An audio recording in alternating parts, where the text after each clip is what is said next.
আপনারা কি জানেন অ্যাম্বুলেন্সের দাম কেন এত কম হয়?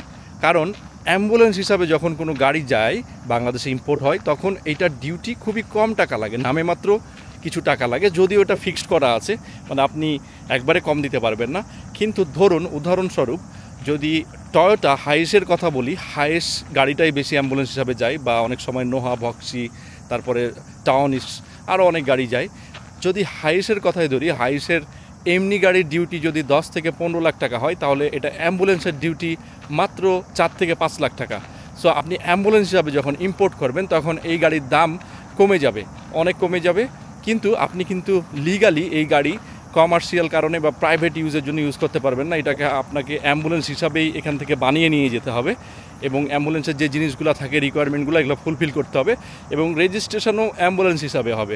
আপনি যদি পরবর্তীতে বাংলাদেশে এটাকে অ্যাম্বুলেন্স হিসাবে না ইউজ করেন, তখন আপনাকে পুলিশে ধরলে অবশ্যই এটার জন্য ভুগতে হবে।